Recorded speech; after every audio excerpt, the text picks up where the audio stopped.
Halo guys, Assalamualaikum. Balik lagi sama aku Puput. Aku Ica. Oke, welcome back to Rumpa. Ada apa kabar sayang? Udah lama kita nggak satu frame ya? Akhirnya kita dipertemukan kembali para dewi-dewi cantik. Para permaisuri rumput. Benar. Nah, kalau misalkan malam ini aku mau ngetes suara kamu, suara indah kamu bernyanyi. Mampus. Coba. Ada pulang ya. Iya benar ya. Apa sih? Nyamuk. Punya lagu-lagu favorit gak? Galau. Aduh. Mungkin. Anti galau-galau. Oh, anti galau-galau. Nggak ada. Nggak ada. Lagu, ada yang baru didengerin. Apa? Yang tadi. Iya itu. Oh iya, ini TikTok ya. Sebut lagi. Nah, sebenarnya malam ini aku mau bahas tentang lagu-lagu mistis nih, yang punya kisah-kisah mistis lah di balik pembuatan lagu tersebut. Aku pernah denger nih. Pernah. Lagu-lagu mistis yang menemani kita pada saat kita waktu masih kecil ya. Itu salah satunya.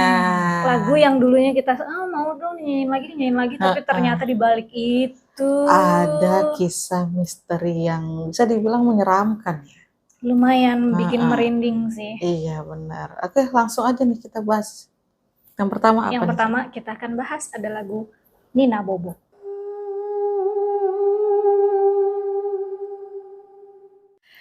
Pertama ada Nina Bobo nih Beb. Kalau kita bicara tentang lagu Nina Bobo, siapa sih yang nggak tahu? Gua pun kecil pernah dinyanyiin lagu itu. Kamu pernah nggak? Ya, pastilah. Pasti sama pernah, kan? nyokap. Iyalah. Ya. Sama pacar. Yang enggak dong. Sama suami. Sayang Bobo, oh sayang Bobo. Kalau pacar gitu. Ya, lagu pengantar Nina Bobo ini biasanya ini dinyanyiin sama seorang ibu ke anaknya pada malam hari, supaya anaknya ini tuh bisa lebih tenang dan cepet kali gitu ya tidurnya, mungkin gitu ya Beb ya. Dan gak ada yang nyangka nih, ternyata lagu Nina Bobo ini memiliki kisah mistis di baliknya. Oke. Yang banyak banget nih isu beredar bahwa kemistisan lagu Nina Bobo ini banyak yang beranggapan kalau lagu ini tuh mengandung horor, makna horor yang sangat menyeramkan Beb, katanya gitu. Dan katanya lagu Nina Bobo ini diawali dari satu kisah yang dipercaya menjadi asal-usul terciptanya lagu Nina Bobo ini. Gitu. Jadi dulu pada masa penjajahan Belanda itu ada sepasang suami istri, mereka ini campuran Jawa dan Belanda. Cakep tuh anak itu pasti. Tadi dulu merinding. Bernama Mustika dan Van Rojnik. Kalau nggak salah sebut ya. Mustika ini seorang perempuan yang berdarah Jawa. Dia nih seorang penari. Pada saat itu ya, Mustika ini kemudian menikahlah dengan Tuan Van Rojnik tadi. Mustika sama Van Rojnik ini dikaruniai seorang anak nih Beb. Namanya Helenia Mustika. Van Rojnik. Nama bapaknya. Iya, nama bapaknya di belakang nih. Dia lahir pada tahun 1871. Aduh. Belum lahir saya mah. Jauh dibikin kok belum. Lanjut. Dikisahkan nih bahwa anak ini tuh dipanggil Nina nih, Beb. Jadi dipanggilnya Nina. Dari Helenia, mungkin Nia. Helen susah kali ya. Jadinya gitu. Ke Nina. Nama panggilannya lah. Nama panggilan lah, singkat lah ya, kayak gitu. Sejak kecil nih dia punya masalah kesulitan dalam tidur. Insomnia. Wah. Bukan ya? Itu lagu. Salah ya? Maaf. Lanjut. Jadi karena dia punya masalah sama sulit tidur, dia sama ibunya ini, si Mustika ini dinyanyiin lah nih, disenandungkan lagu Nina Bobo di sampingnya dia ketika dia mau tidur. Dan ternyata hal itu ampuh dan membuat si Nina bisa tidur dengan lelap. Mungkin disenandung gitu. Iya, enak sih, tapi mau ibu kita nyanyi apa juga, walaupun suaranya pas-pasan juga, namanya seorang ibu gimana sih? Oh enggak. Aku ngebayanginnya yang lain yang dipangku. Astagfirullahaladzim. Oke, Lanjut. Akhirnya si Mustika ini membuat lagu lah, dijudulkan lah sama dia nih, Nina Bobo. Oke. Ica Bobo. Bobo bareng. Lanjut. Ya. Liriknya nih buat yang pasti udah pada tahu sih, Udah cuma tahu ya mungkin ada yang nggak tahu juga. ya, apalagi ya kalau milenial yang sudah tidak pernah dinyanyikan oleh ibunya, tapi dinyanyikan oleh pasangannya. Saya akan menyanyikan lagu ini untuk Anda. Mantap. Nih. Nyanyi dong, ketawa. Nina Bobo. Oh Nina Bobo, kalau tidak Bobo digigit kebo. Enggak dong, salah nyamuk. Oh, nyamuk. Ganti lirik dimakan. Gitu guys lagunya kurang lebih. Nah setiap malam nih si Ibu Mustika ini terus menerus menyanyikan lagu ini dengan apa ya? Dengan penuh rasa sayang. Tapi disayangkan sekali pada usia anaknya si Nina ini 6 tahun. Nina meninggal dunia nih. Karena Nina saat itu terkena penyakit malaria. Oh iya, zaman dulu kan emang malaria kan emang lagi hype banget. Hype, penyakit hype. Iya benar itu. Ya oke lah. Iya lagi, ya gitulah. Nah, semenjak kepergian Nina, Van Rochnik, si papahnya ini, sering memergoki istrinya ini tuh menyanyikan lagu Nina Bobo ini, Beb. Oh. Di tempat tidur mendiang putrinya ini yang sudah tidak ada. Oh, stres kali ya? Iya, iya mungkin dia masih nggak terima kali ya, dan mungkin ya memang kita manusia kebiasaan yang sudah terbiasa tuh sulit untuk dihilangkan. Oke. Lanjut. Istrinya ini bilang kalau dia tuh sering didatengin sama arwah si putrinya Nina ini. Ke suaminya dia ngomong, ke Tuan Van Rochnik ini. Sambil menangis, si Ninanya ini minta untuk terus dinyanyikan lagu Nina Bobo ini, Ben. Sampai meninggal pun dia masih minta datang buat Iya, arwahnya pun sambil nangis dia minta, Mama, nyanyiin lagu Nina Bobo. Enggak dong, lanjut ayo. Oke, karena kesedihan yang begitu mendalam, gak lama ya Mustika pun akhirnya meninggal. Menyusul si Nina, karena drop badannya mungkin ya. Stres ya, kehilangan seorang anak. Akhirnya Van Rochnik ini yang tinggal sendiri pun juga akhirnya sering nih mendengar suara tangisan Nina nih setiap malam. Tadinya dia nggak percaya, malah akhirnya percaya ya. Iya, tapi semenjak kepergian istrinya. Iya. Gitu. Ya hingga akhirnya ya si Van Rochnik ini pun ikut melakukan kebiasaan yang dilakukan si Mustika pada anaknya. Si Van Rochnik jadi ikut-ikutan nyanyi itu Nina Bobo buat anaknya. Setiap malam tuh sampai akhirnya si Van Rochnik pun meninggal. Musul mereka berdua ya. Yes. Jadi kayak tumbal ya, Beb, iya, secara nggak langsung. Coba kalau misalkan gak dinyanyiin, apakah mereka masih hidup? Nah mungkin. Bisa ya minimal bapaknya inilah. Iya benar. Tapi mungkin gimana ya dengar suara anak nangis suaranya juga kan, suara anaknya. Iya gitu anak sendiri kan, gitu. Jadi mau takut juga nggak bisa karena anak sendiri gitu. Nggak tega. Akhirnya diturutin. Ya itulah kita. Nina Bobo. Selanjutnya ada apa, Beb? Nah, si Ica punya Nina Bobo. Aku juga punya nih. Apa tuh, Beb? Judul lagunya itu Menanti Kekasih.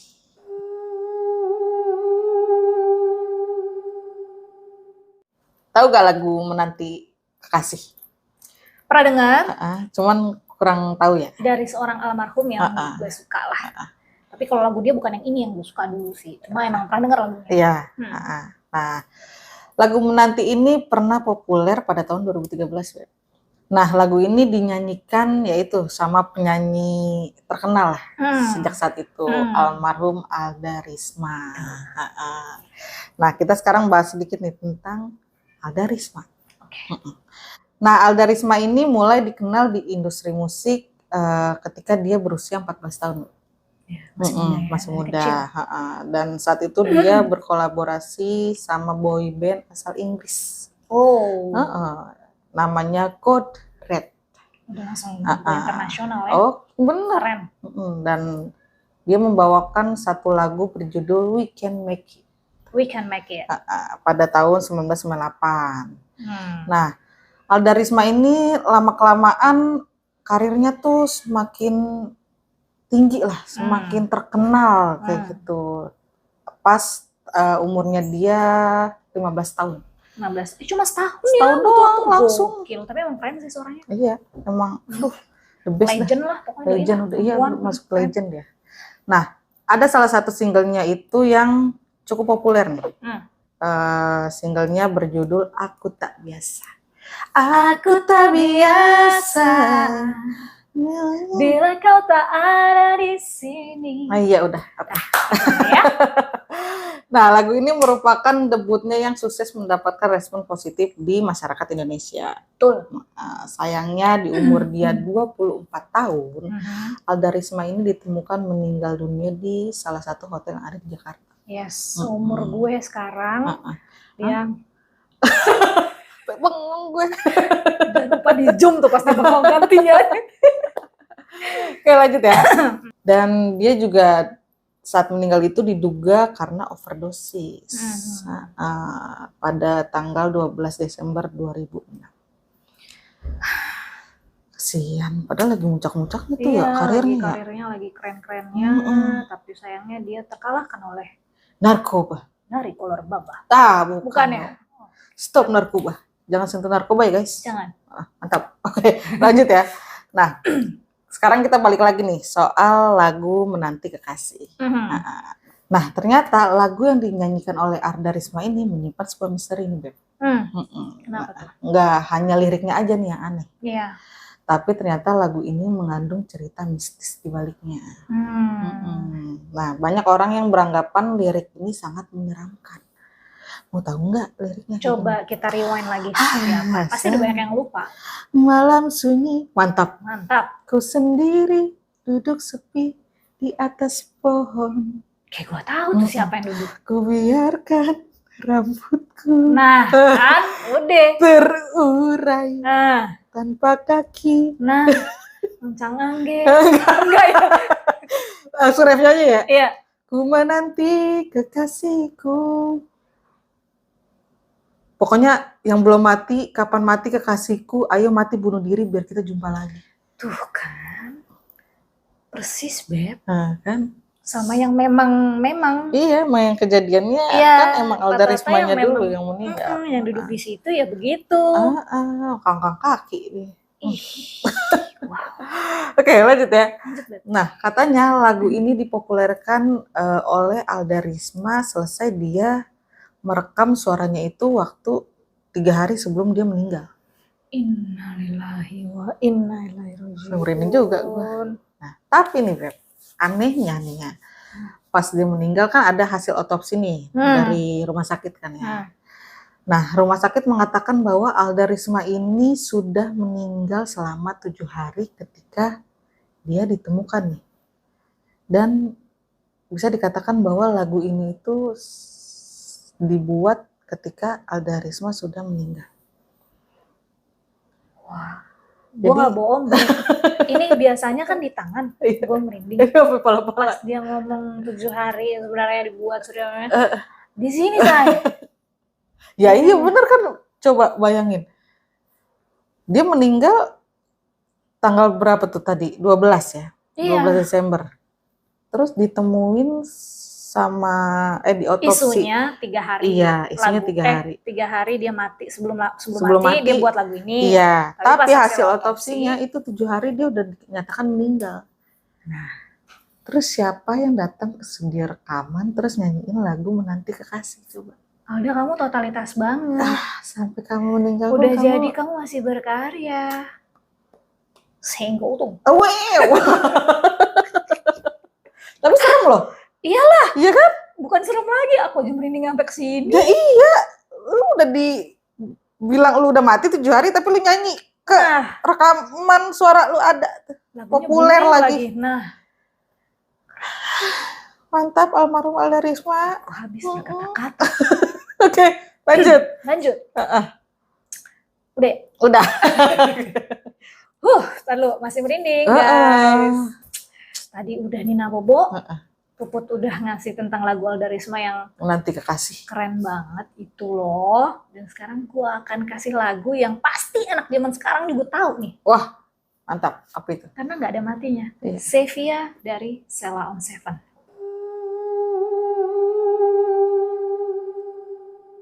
Nah, Sevia, siapa sih yang nggak tahu sama lagunya Sheila on 7? Nah, iya. Siapa yang nggak suka sama Siapa Sheila on 7? yang nggak tahu Sheila on 7? Itu loh, si Bapak Duta yang makin tua makin muda. Mantap. Duda keren. Nggak Duda keren.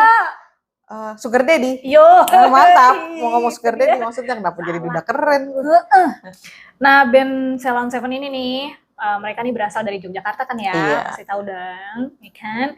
Nah, banyak nih lagu mereka, album musik mereka yang sudah diciptakan oleh band ini, yaitu salah satu lagunya yang populer ya lagu Sevia ini. Karena sampai sekarang jujur gue masih suka dengerin dan masih suka diputer sama radio-radio di luar sana. Sevia, jangan pernah panggil nama. Bener ya gitulah. Ya benar-benar. Dan ternyata di balik indahnya, syahdunya lagu ini tuh memiliki kisah mistis guys. Wah, apa tuh? Di balik proses pembuatan lagu Sevia ini, menurut salah satu gitaris Sheila on 7 nih, yaitu Bang Eros. Bang Eros. Mantap. Beliau mengatakan nih bahwa terdapat kejadian mistis di balik terciptanya lagu Sevia ini. Oke. Apa sih? Gue juga penasaran. Gue kasih tahu. Jadi pada suatu malam nih, saat Eros sedang asik bersantai nih sambil memainkan gitarnya di halaman rumahnya nih, tiba-tiba dia mendengar ada telepon nih dari dalam rumahnya. Kring kring. Masih telepon rumah nih, ya. Berdering, masih telepon rumah zaman dulu nih. Terus langsunglah Eros masuk ke dalam rumah nih Beb. Dan mengangkat telepon tersebut gitu kan. Dari suara teleponnya, Eros nih memastikan kalau yang menelpon itu suaranya seorang wanita nih. Dan wanita ini mengaku bahwa namanya adalah Sevia. Oke. Wow, tahu nomor teleponnya dari mana Iya. Nah kaget dong si Eros ya kan, karena dia tuh nggak mengenal satupun perempuan, gitu, teman atau siapapun yang bernama Sevia gitu. Dan setelah beberapa lama nih mereka berbincang-bincang di telepon, akhirnya wanita ini mengaku nih kalau dia ini salah satu fans beratnya Sheila on 7. Kemudian dia juga mengaku nih dapat nomor si Eros ini dari salah satu temannya yang juga seorang fans atau penggemar dari Sheila on 7. Kayak gitu. Nah, Sevia bilang nih ke Eros kalau ia nelfon si Sevia ini nelfon si Eros itu melalui telepon umum. Dulu kan masih ada ya guys. Sekarang masih ada nggak sih? Masih sih, tapi udah nggak bisa dipakai. Ya. Oh iya ya, cuma pajangan doang ya. Iya bener. Dia menelpon nih dari telepon umum yang ternyata ada di seberang rumahnya si Eros, Beb. Deket ya berarti ya? Bukan nelpon juga itu mah namanya. Udah dipantau mungkin. Kenapa nggak mampir aja ya? Iya juga sih. Mungkin malu. Silaturahmi kan? Malu, belum kenal, mau kenalan kan dulu fans di telepon. Ya? Iya. Takutnya nggak dibolehin masuk. Iya, lanjut. Nah, karena penasaran nih si Eros dengan pengakuan si perempuan ini, akhirnya ya si Eros lari nih ke arah telepon umum tersebut untuk membuktikan bener nggak sih kayak gitu. Dia mau mastiin bener nggak sih adanya si Sevia ini gitu di telepon umum itu. Pas si Eros lagi cari-cari wanita ini di telepon umum yang ada di seberang rumahnya ini, ternyata Eros nggak nemuin siapa-siapa guys. Dia nggak nemuin siapa-siapa, tapi ada satu hal aneh yang Eros temuin di telepon umum itu. Dia ngeliat langsung dengan mata kepalanya sendiri kalau gagang telepon itu melayang-layang. Jadi seolah kayak ya lagi dipegang gini. Itu bagaimana itu? Bagaimana itu? Dan Eros sendiri ngaku nih akhirnya peristiwa itu jelas banget terekam dalam ingatannya dia. Iyalah. Nah keesokan harinya nih, Eros langsung dong nyari tahu kabar dan informasi tentang si Sevia ini gitu. Sampai akhirnya berhasil lah nih dia dapat informasi tentang si Sevia tersebut, Beb. Alamat lengkapnya, kontaknya, dia dapat nih. Nggak pakai lama, si Eros langsung datang nih ke alamat si perempuan yang bernama Sevia ini. Oh, gitu. Ke rumahnya langsung. Ya, dia langsung nemuin orang tuanya Sevia. Terus Eros nyeritain lah hal yang terjadi kemarin dengan si Sevia ini. Dan ternyata orang tuanya si Sevia ini kaget sama ceritanya si Eros. Kenapa tuh? Dan sedih juga, kaget sama sedih dengar ceritanya si Eros. Karena, tau gak kenapa? Kenapa? Karena si Sevia ini tuh udah meninggal, Beb, beberapa bulan yang lalu. Dalam sebuah kecelakaan. Merinding gue ini. Tolong di zoom ya, Dito. Ini beneran merinding. Dalam sebuah kecelakaan, saat dia mau nonton konsernya Salon Seven. Wah, gila. Fans sejati sampai meninggal pun. Udah meninggal pun dia tetap, mungkin gini, dia nggak kesampaiannya. Iya, nggak kesampean, nggak sempat ngomong, menunjukkan bahwa gue nih Sevia fans. Nggak berhenti nih. Fans berat lo. Akhirnya ditelepon lah tuh. Ya Allah ya Rabb. Berarti dia emang sebelum meninggal pun udah nyimpen nomornya si Eros mungkin ya? Feeling aku sih gitu, dia tuh dapet nomor teleponnya tuh udah dari sebelum dia meninggal sebenarnya gitu. Cuman nggak berani. Yes, mungkin ya kesempatannya banget. Iya, pas meninggal. Aduh, sedih. Lanjut. Pas ada liriknya ya, selamat tidur kekasih. Iya, kan dibilangnya kekasih gelap karena fans, aduh itu kan tribut. Gue serius sampai kesini nih. Nah, berarti di liriknya yang selamat tidur kekasih gelapku Sevia, itu maksudnya, karena selamat tidur ya ngucapin ya udah gitu ya. Kenapa kekasih gelap ya, karena memang sudah tidak ada. Jadi kayak semacam tribute song gitu untuk si Sevia. Wah, gila. Udahan dong endingnya. Gak udah nih. Oke, lanjut aja ya biar kita kelar nih cepet ya. Udah kelar. Udah tinggal satu nih terakhir nih. Itu ada lagu Tinggal Kenangan. Nah, buat kita nih ya yang anak 90-an nih, mantap. Pasti udah gak asing lagi sama lagu Tinggal Kenangannya si Gaby. Yes, viral banget nih pada saat itu nih. Ya sempat viral pada tahun 2007-2008 lah. Iya, pokoknya setiap ada video kecelakaan apa lagunya itu backsoundnya. Iya, kalau misalkan putus cinta, cowoknya meninggal itu aja. Oh, ganti dong lagunya. Oke, lanjut ya. Nah, liriknya itu tuh aku kasih tahu sedikit ya. Iya. Jauh kau pergi meninggalkan diriku, di sini aku merindukan dirimu. Nah itu, kamu nggak tahu. Kan contoh. Nah, waktu itu lagu ini hampir diputar nih di semua radio yang ada di Indonesia. Nah, selain liriknya yang sendu gitu kan, dan membuat perasaan campur aduk lah buat yang lagi galau nih. 2023 galau. Nah, ternyata lagu ini punya kisah tragis nih. Apa tuh? Yang mengiringi lagu ini. Katanya, menurut cerita yang beredar, si Gaby ini adalah salah satu anak SMA. Dan saat itu dia ya udah kelas 3 SMA lah. Oke. Dan dia waktu itu sedang menghadapi ujian lulus sekolah nasional ya. Ujian nasional. Nah, karena pacarnya Gaby ini mau Gaby konsentrasi lah buat belajar kayak gitu, makanya sih pacarnya ini nggak mau ganggu si Gaby, nggak mau ngubungin Gaby biar si Gaby ini konsentrasi. Benar. Gitu. Nah, tapi ternyata sebelum si Gaby ini menyelesaikan ujiannya itu, sayangnya pacarnya ini meninggal dunia di saat Gaby sedang ujian itu ya. Dan pacarnya ini tewas karena kecelakaan motor. Aduh. Stres ya. Iyalah, lagi ujian langsung ke distrik, nggak fokus. Oke, lanjut. Lanjut deh. Nah, setelah kejadian itu si Gaby ini langsung deh tuh ngebuat lagu. Langsung terinspirasi ya. Dan Gaby langsung menyanyikan lagu itu untuk mengenang si pacarnya itu. Sang kekasih. Tapi Beb, karena rasa sedihnya yang bener-bener udah muncak banget, mendalam banget tuh, akhirnya sih, sayangnya Gaby memutuskan untuk menyusul pacarnya dengan cara bunuh diri. Nggak bakal ketemu, say. Nggak bakal ketemu sih. Kesian. Nah, ternyata nggak hanya itu aja nih.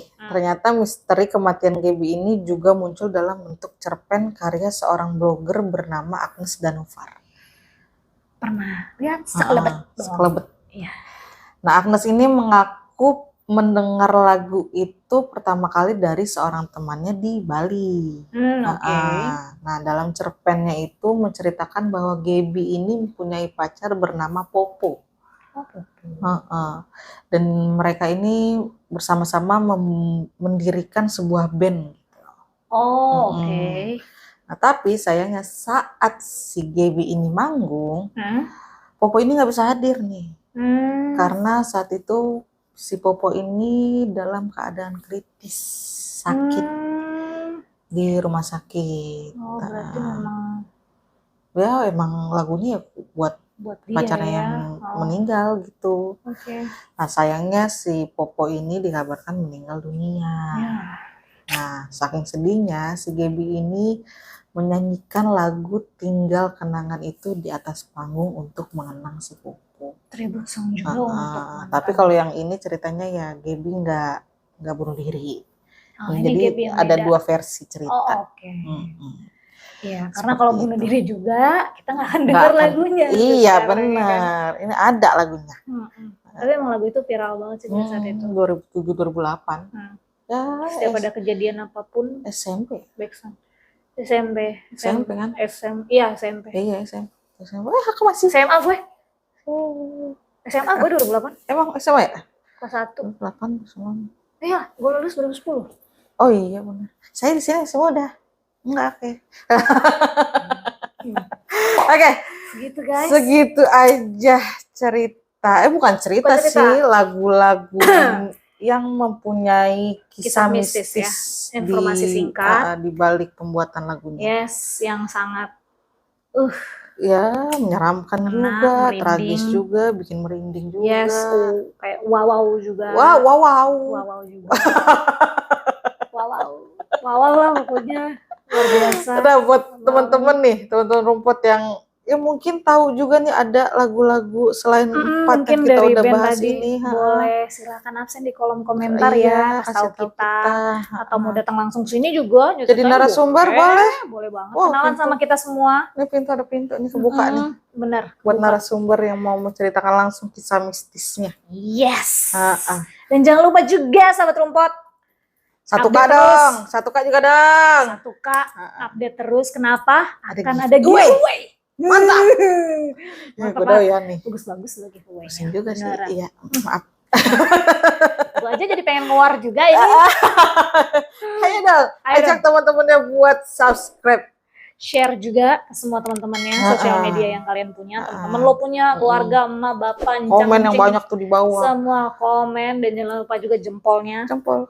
Jangan lupa gratis kok, ada bunyi loncengnya dibunyiin biar tahu kalau kita upload. Yes, ya. Jadi nggak pernah ketinggalan. Oke. Sekian.